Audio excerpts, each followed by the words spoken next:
నమో శ్రీనివాసాయ నమః. నమో వెంకటేశాయ నమః. అందరికీ నమస్కారం అండి. ప్రతిరోజు రాశి ఫలితాలు తెలుసుకోవడానికి ఇంకా మన ఛానల్ సబ్స్క్రైబ్ చేసుకోకపోతే ప్లీజ్ సబ్స్క్రైబ్ చేసుకోండి. లైక్ చేసి మీ పూర్తి సపోర్ట్ మన శ్రీనివాస ఛానల్ కి ఇవ్వండి. ఈ వారం రాశి ఫలితాలలో గోచార్య రీత్యా వృషభ రాశి వారు ఎటువంటి శుభాశుభ ఫలితాలను పొందుతారో తెలుసుకోవడానికి ఈ మన వీడియోని ఎక్కడా స్కిప్ చేయకుండా చివరి వరకు చూడండి. నిరుద్యోగులకు ఉద్యోగ అవకాశాలు ఎక్కువగా గోచరిస్తున్నాయి. అదే విధముగా మీరు కన్న కలలన్నీ కూడా నెరవేరే సమయం వచ్చేసింది. దాంపత్య జీవితంలో ఈ రోజు శృంగారమయంగా మారనున్నది. మీ మధ్య ఇది వరకు ఉన్న మనస్పర్ధలన్నీ తొలగిపోయి ఎంతో సంతోషంగా హ్యాపీగా గడుపుతారు. ప్రేమికులు కూడా ఈ రోజు సరదాగా షాపింగ్ కు వెళ్లి సరదాగా గడిపేస్తారు. ఈ రోజు ఈ రాశి వారు కుటుంబ సభ్యులకు ఎక్కువ సమయం కేటిస్తారు. ఈ రాశి వారు వృత్తి వ్యాపారాలలో పక్కాగా ఒక నిర్ణయం తీసుకున్న తరువాతే ఏ పనైనా ప్రారంభించండి, లేదంటే ఇబ్బందుల్లో పడతారు.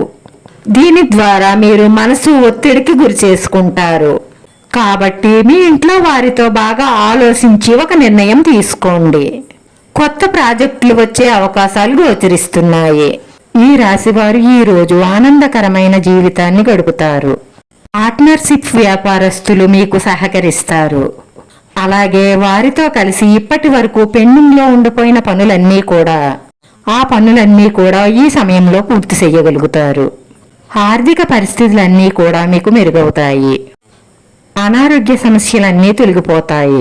ఈ రోజు మీ కుటుంబంలో ఒక స్త్రీతో మీకు పెద్ద గొడవలు జరిగే అవకాశాలు ఉన్నాయి, కాబట్టి జాగ్రత్త. మీరు శాంతంగా ఉండడం వల్ల ఈ గొడవలు పెద్దవి కాకుండా మీరు కాపాడవచ్చు. ఏ సమస్యనైనా సరే శాంతంగా పరిష్కరించుకోగల సామర్థ్యాన్ని కలిగి ఉండాలి. ఎందుకంటే గొడవలు పెద్దవి చేసుకోవడం వల్ల ఇంట్లో అందరికీ మనశ్శాంతి కోల్పోవడం తప్ప అంతకన్నా కలిసి వచ్చేది ఏమీ ఉండదు. మీ బంధువుల ద్వారానో లేదా మీ స్నేహితుల ద్వారానో ఒక ఉపకారం జరిగే అవకాశాలు గోచరిస్తున్నాయి. అదే విధంగా ఈ రోజున మీ కుటుంబ సభ్యులతో మీ ఇంటికి సంబంధించిన ఒక సమస్యను చర్చించుకోవడం ద్వారా ఆ సమస్య తొలగిపోతుంది. అలాగే మీ వ్యక్తిగత విషయాలను సీక్రెట్స్ ను ఎవ్వరితోనూ పంచుకోకూడదు. వృత్తి ఉద్యోగాలలో మీకు అప్పగించిన పనులను మీరు బాధ్యతగా నిర్వర్తిస్తారు. మీకున్నటువంటి సమస్యలన్నిటినీ అధిగమించి మనశ్శాంతిగా ప్రశాంతంగా ఉండడం కోసం నిత్యం మీ ఇష్ట దైవాన్ని మనసులో తలుసుకుంటూ ఉండండి. దానివల్ల మానసిక ప్రశాంతత లభిస్తుంది. వీడియో నచ్చితే లైక్ చేయండి. మీ లైక్ మాకు ఎంతో విలువైంది.